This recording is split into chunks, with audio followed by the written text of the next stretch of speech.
Hello, it's Required Fields, and in today's video I'm going to be doing another installment in my catalog Cripplers series where I discuss albums that are seen as having a harmful impact on a metal band's career. And one band I've discussed in the past on my channel, in at least one of my videos, is a band called Crimson Glory. I remember discussing their album Transcendence in one of my What's Been Spinning installments. And today I'm going to be discussing their third album, Strange and Beautiful. Now, Crimson Glory, for those who have never listened to them, are an American progressive power metal band who released two albums in the late 1980s. Their self-titled debut in 1986 and their second album, Transcendence, in 1988.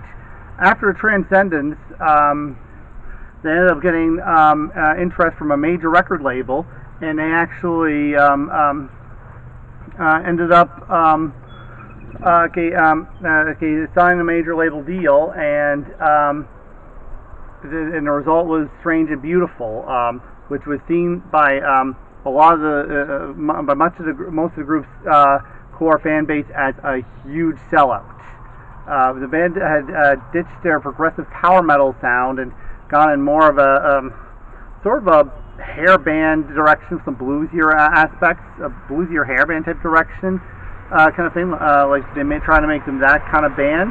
Now, and it was seen with a negative response from the band's fan base. And anyways, the band did have some lineup changes that had taken place as well, along with the label change. And some could say that the lineup change might have played a factor in it. Some members took other influences of theirs and incorporated them. I didn't really say incorporated into their sound. They ditched their old sound entirely on this album.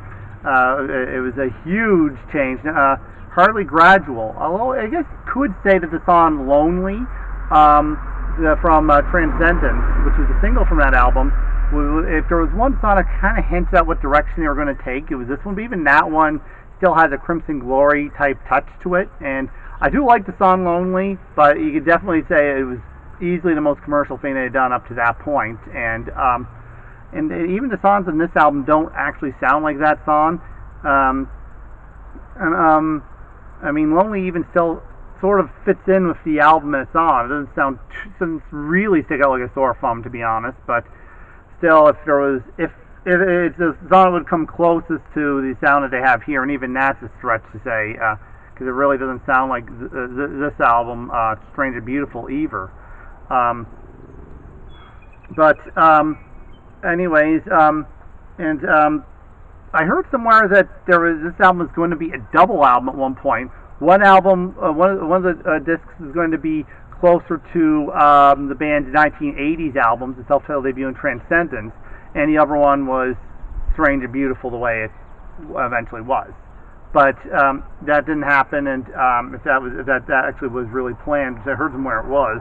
But I don't really think a band like Crimson Glory was big enough to really make a double album that could sell, basically. It's pretty much all bands. I mean, I've heard of bands that released two albums pretty much at more or less in very close intervals, obviously, I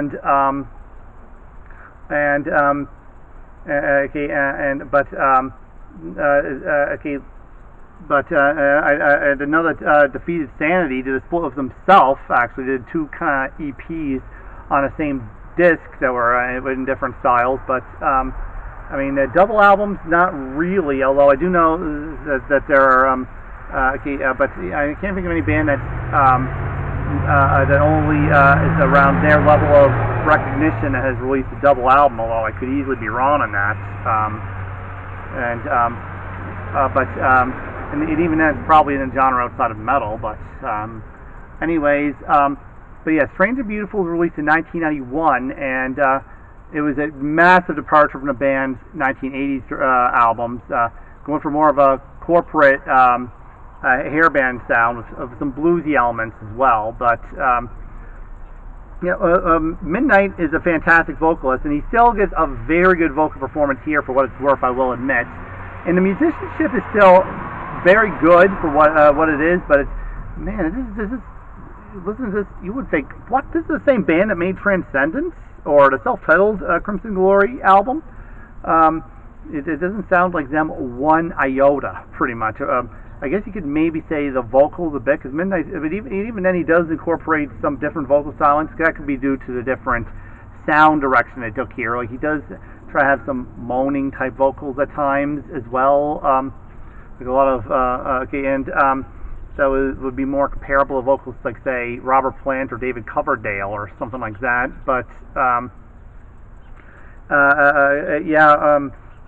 either way, the album definitely got a very negative response from the group's fans, and sellout accusations took place. Now, I know not every album on my site, this is not really, in this series I should say, is really seen as a sellout attempt. Like, I don't think anyone would say Bathory sold out with Octagon. They just made a very bad album. And I know that some people might not say that they really sold out because it wasn't a huge album. Celtic Frost, for example, Tom G. Warrior states that he doesn't consider Cold Like a sellout because if it was a sellout, it would have sold, he says. And I guess that was also the case with Strange and Beautiful. It didn't actually sell, and it looks like the band's attempt to go to try and sell more records upon going in a more corporate direction, more commercial direction, didn't really do them any favors. The band, and worth noting, almost every song has love and relationship-based lyrics on this album. Different from the band's, most of the band's songs basically use more fantasy-type lyrics, and and also, and you'll hear a lot of words with the word "baby" on the album too. That's for sure, and almost every song's like love relationship based, apart from maybe a couple songs. One of them was actually the song that was the lead single, "The Chance." And strangely, that song was written by someone who was not even in the band. They didn't even write this song. I'm surprised maybe the band composed the music, but they didn't write the lyrics for it. And that's was a single. That's one of the only songs on the album that isn't like a "I love you, I want you, baby" type song lyrically. Almost every song seems to have lyrics pretty much along those lines, basically. And the album, but yes, and some of the albums I've had in this series, basically, like I'm saying, have different reasons to why they're here. I mean, some of the albums are obvious sellout attempts, like Tiger Pantaine's "Burning the Shade." I could have even done one of the band's couple albums before that, but "Burning the Shade" was the most obvious attempt to go in a more to get a more mainstream sound for them. And it's but now I'm like Octagon by Bathory certainly couldn't be, like I stated earlier. Either way, and there are some albums that could be seen as sellout attempts I probably won't do. Like I know Sabotage, "Fight for the Rock" has a similar album and has a very negative reputation amongst the band because they were obviously kind of forced to go in a certain direction. And the group actually disowns it, and I actually released what Hall of the Mountain came after that, which I consider to easily be their best album. That's a great album, and so I don't think I'm going to cover "Fight for the Rock" on this site. Catalog Cripplers installments in that series because of the fact they released their best album, and an album that actually did a lot better for them afterward. So, but yeah. Strange and Beautiful was seen as having a very negative impact on the band's career. In fact, I know the hair band scene was kind of starting to fade a little bit by the time the album came out. I know that people say "Nevermind" by Nirvana crushed the scene, which I don't think is entirely true. I think the scene was dying out because too many bands were trying to sound like one another, basically, and it was just kind of like I think a lot of the fans just kind of that kind of scene just kind of got tired of it, and I guess the result was, keep in mind this album was released a few months before Nevermind came out anyways, but I was only 6 when in 1990, well I turned 6 in 1991, so I can't really remember too much of the year and wasn't really that musically aware yet, and and obviously okay, the album didn't really do much of anything. Because basically the fans of the type of music Crimson Glory does here were not really people who would buy something like their first 2 albums, and fans of the first 2 albums were really upset with the end result of this album, and the group actually disbanded at the end of the year. And they did actually reform in the late 90s and released one new album, Transcendence, not Transcendence, but Astronomica, and then went in a period of inactivity again. And Midnight, who was a vocalist, died in the late 2000s, and they were actually working on new material of Todd LaTorre, who ended up becoming a vocalist for Queensryche after Jeff Tate got his walking papers from the band. However, there was a single that was released, but no 5th album actually ever came out as a result. And to be honest, I wouldn't be too surprised if they never come out with one. But listening to the album, it's I don't like the album at all. I mean, I understand maybe in some cases bands want to change and do something that's different.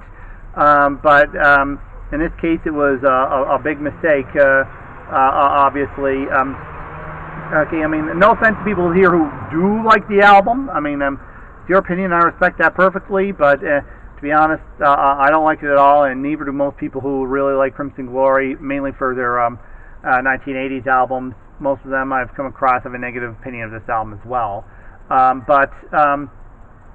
Yeah, listening to the album, yes, it's just it's very obvious that the band was going in a much more commercial direction, and didn't work for them, and the band broke up. I don't think that they're going to come back with a 5th album. I just have that feeling they're not going to. I mean, I could be wrong. Stranger things have happened, but if they do, I pretty much promise you it won't be in the vein of Strange and Beautiful, that's for sure. And anyways, yes, if you, I highly recommend you avoid Strange and Beautiful if you want to look into Crimson Glory. I instead recommend you check out their first 2 albums, their 1986 self-titled debut and their second album, 1988's Transcendence, instead. That is the way Crimson Glory should be remembered. Anyways, I do want to say that I just want to say thank you very much for watching this video, and this is Required Field signing off, and goodbye.